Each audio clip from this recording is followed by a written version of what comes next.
Hi, I've decided to try recording my impressions of this new Caterham 7 that I'm driving. It's a kit car based on a 1957 Lotus, I believe.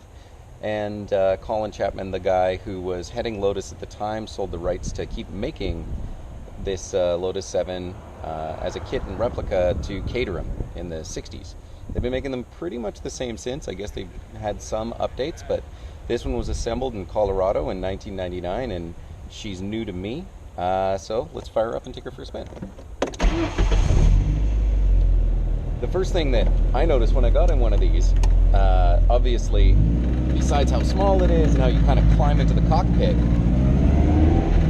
is that with my shoes on, there was no way I was going to be able to drive it. I had a little bit larger shoes on at the time, and the footwell is so narrow that you're stepping on two pedals at a time.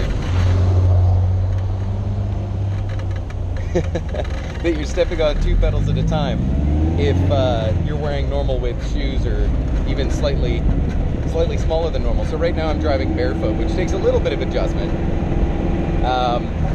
I suppose this will be really good for when I learn to master heel-toe downshifting in this car, because it's really easy to step on the gas and the brake at the same time. But it's actually a pretty fun, drivable little car. This particular version, I haven't looked up the brake horsepower in it. I believe it's somewhere around 135. I should have done a little bit more research first, but that puts us on the smaller side. This one's got the, trying to remember, it's got the Ford Z-Tech engine in it, which I think was pretty common. There are some cars, the newest bonkers one has as much as 310 horses. So that thing weighs about the same, goes like stink. This one, I feel like this one's got plenty of poke for me. I'm just driving through some city streets right now, and you can hear the wind pick up. I might lose my cap if we go much faster than 60 miles an hour.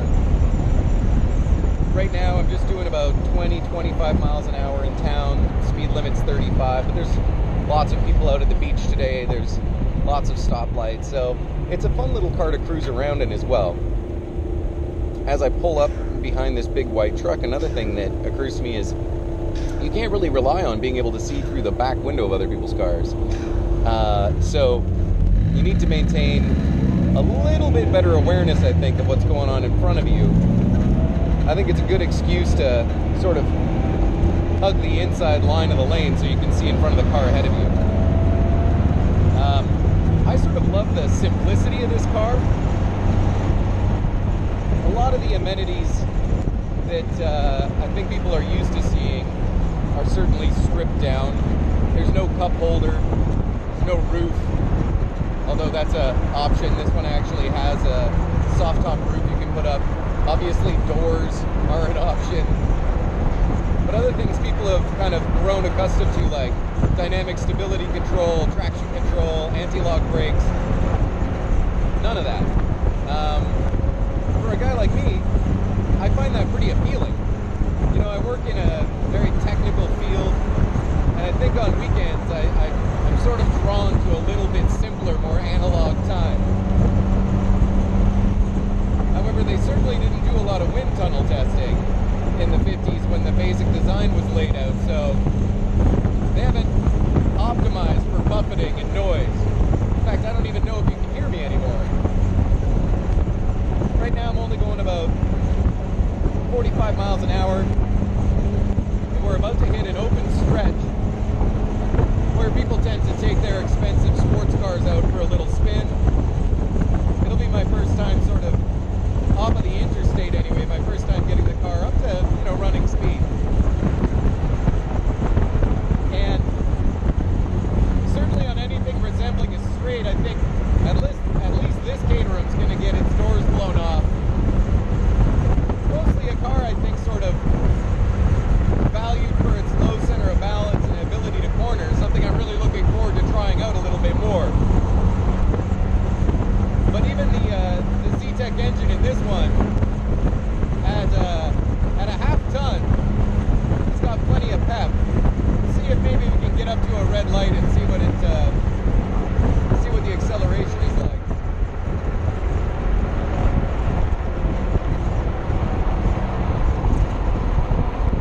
the noise is something. I've noticed that the rear squeaks a fair bit. I don't know if that's perhaps the bushings. This is a version that has the Dion rear end. Didn't even know what that was until I looked it up. Basically, it's like a live single axle, but slightly upgraded. It's still not a full independent rear suspension. I don't believe that those are standard in anything other than a couple of the sort of souped-up models of the Caterham. Still got a truck in front of us, so we're not going too quick. Yeah, there's a few things I definitely want to look at. I picked this one I've used 14,000 miles. The bushings are a little squeaky, or something in the back is a little squeaky. I've noticed that the battery has a little bit of a leak. I'm not sure how well the aluminum in the engine compartment resists battery acid, so I want to look into that.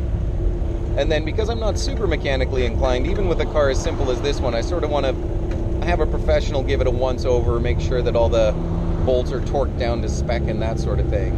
But she seems pretty good. There's one other thing I've noticed. There's a bit of a rattle or buzz, and there's a chance that it's actually the steering column touching one of the pipes coming off the engine. I'm not sure if that's called a header even. I don't know. Maybe. But there's a chance there's a little bit of a buzz from that. Let's see if we can get around this guy. Oh yeah. The hat's in danger. So, any driving cap I get's gonna need a chin strap.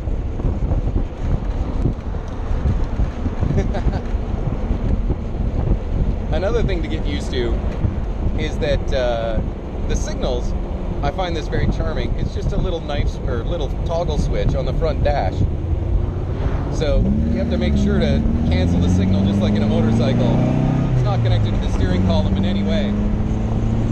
There's this fun little switch right here. Most of the switches and buttons on the dash aren't even labeled. There was a couple I had to look up in the old manual. And to hear the stories, at least at some point during Caterham's history, they weren't allowed to be sold with assembly instructions in the UK. Something about that being too easy and not really being a hand-built car, and as such, they would have to tax it like a proper car. And Caterhams were really popular, I guess, in the 70s and 80s in Britain because they weren't taxed. So instead of shipping them with assembly instructions, they ship with disassembly instructions, which struck me as particularly British. So, we got a little bit of open road ahead of us. Let's see how much poke we have. Eventually, anyway. And, I haven't really taken the time to read through the old assembly manual that came with this. By this point, it was again an assembly manual, not a disassembly. But, oh, that's fun. Still, I got smoked by that Tesla.